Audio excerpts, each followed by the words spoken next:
this video, I want to talk about yet another book by Jerry Bergonzi. This one is volume 7, Hexatonics. So I've talked about hexatonics before, and you can call it hexatonics or triad coupling. I think triad coupling is a better term for describing what it is. So we're going to look at some triad coupling and how to use it over a blues.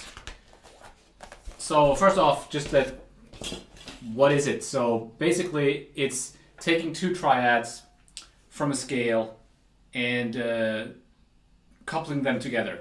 So that the only rule is that they can't share the same notes. It has to be different notes. So basically you create a 6-note scale, right? So it's a regular musical scale with one note left out. It's another way to look at it. So that's why it's called hexatonics. But we don't use them as a scale in that sense. We think of it more, or I do anyway, as two triads that create a sound over a chord. So let's look at a blues in F. First thing I'm gonna do is just record an F vamp, an F7, F sus to F7. And gonna use triad couplings over that. So here's the vamp. Okay, so we're kind of playing the triads in those chords, right? It's F sus is an E flat over F. So the E flat triad to the F triad. Those are the two triads we're gonna use. And then you can come up with patterns.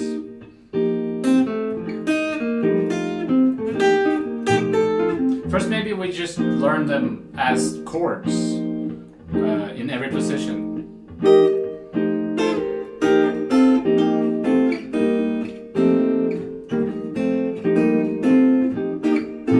If you don't already know that. And then try to come up with little melodies.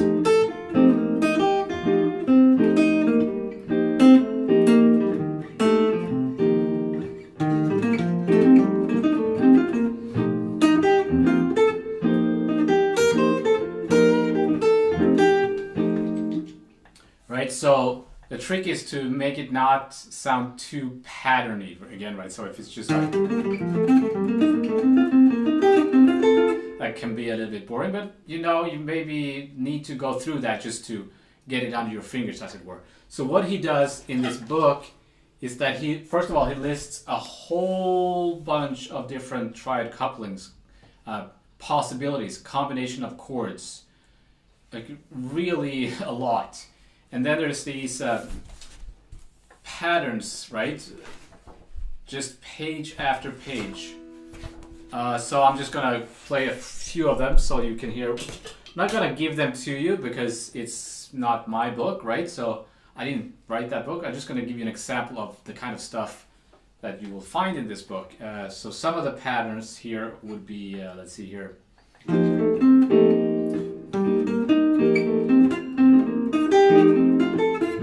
Or the opposite.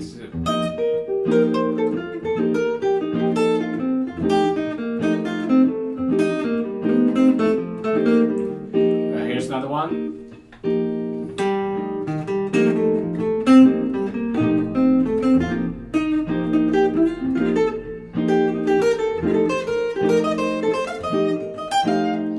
A little bit more tricky, perhaps. 3 notes.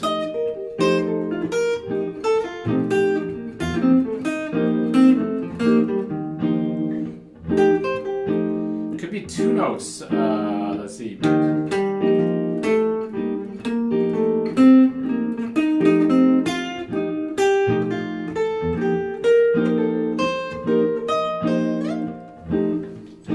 You get the idea. That was just a few very simple patterns. And by practicing that way, you start thinking differently. It's kind of, you want to get away from just running scales up and down or arpeggios. This is another thing you can do to kind of open up your the possibilities that are kind of within those scales. Instead of just running the scales, you can find new avenues, as it were. So, and it's a kind of a sound, in my opinion, the triad coupling.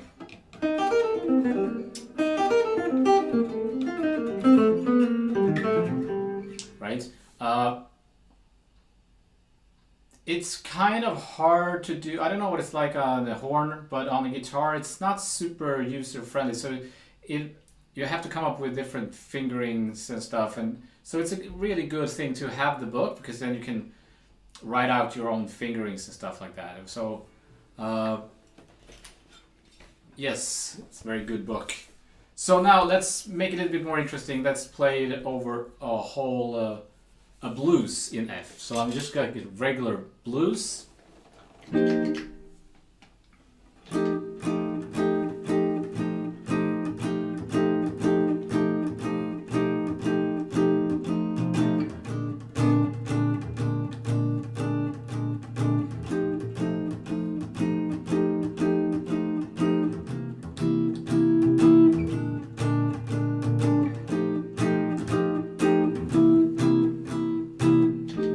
So over the F, I'm playing E flat and F.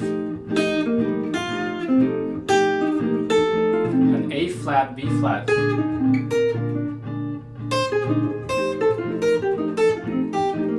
then C and B flat, B flat and A flat. This, by just using these two triads, you can make hopefully an interesting solo.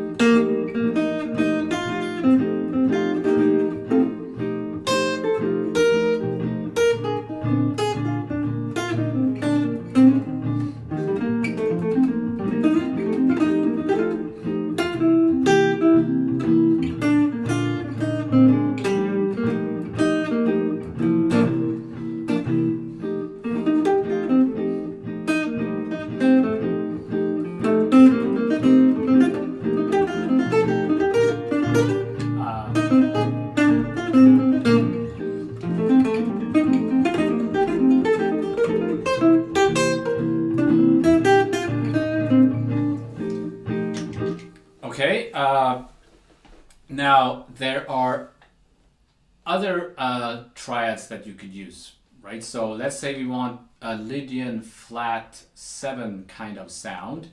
So we're gonna pick the Lydian flat 7 scale for each chord. And there's this tune by Sonny Rollins that is a good example of this, which the name of the tune escapes me right now. I'll put it in the link below, or in the description rather. So you can take these two triads, F, and then E flat augmented, or G augmented, depending on how you look at it. Then you get that the sharp 11. And I can play that over the same chord here, because I'm not playing any 11s in the voicings, so it's not going to clash. So if I do the same thing, but using these two triads together, it's going to sound completely different.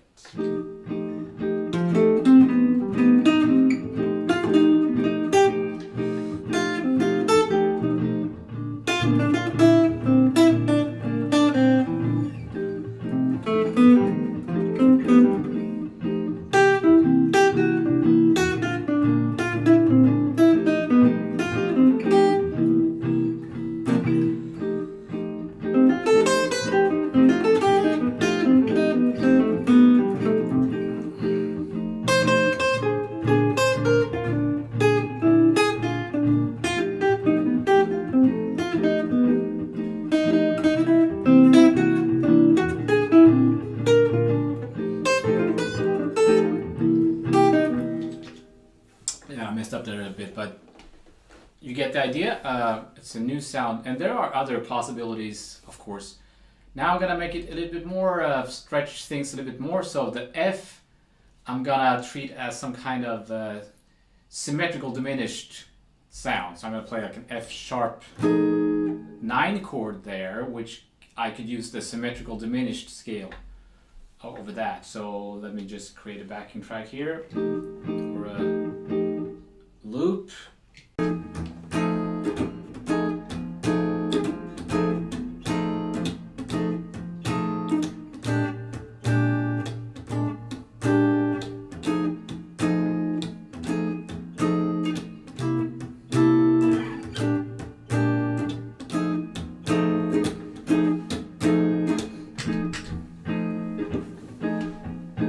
here I can play F and B triads because you can find those from the or within the symmetrical diminished scale, right? And for the other chords, I'm gonna play what I did before, just regular mixed lydian. So F and B.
Myself there. Again, completely different sound and more of an outside sound, I guess. Could also be A flat and D triads because there are four major triads within the symmetrical diminished scale, right? So A flat and D, for example.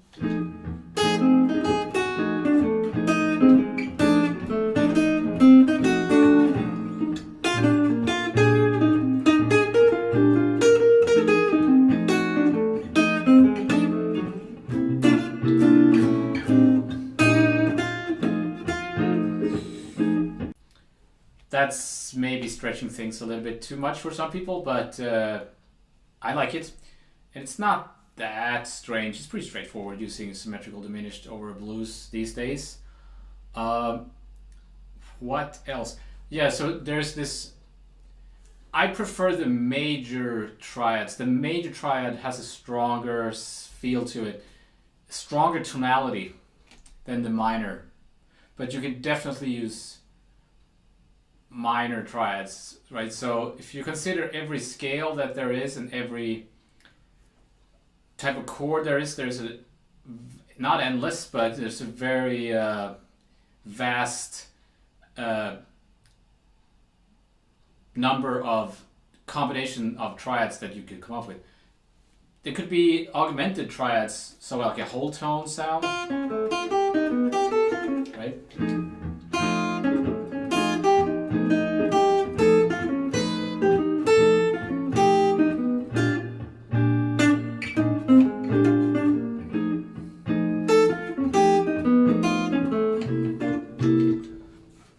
It's a whole bunch of different combinations. So basically, this book is a list of different combination of triad couplings again and different patterns. And then there's something that he calls, there's tunes, right, that you can apply these exercises to. And there's something he calls a practice grid, if I'm not mistaken. Is that in this? Yeah, here it is. This is a concept he has, which is he calls practicing grids, where you're supposed to start on a certain note and play the triad from there, and then keep going, as it were. So, great book, Jerry Brigance. Yeah, that was my little lesson on triad couplings or hexatonics. I shall see you next time.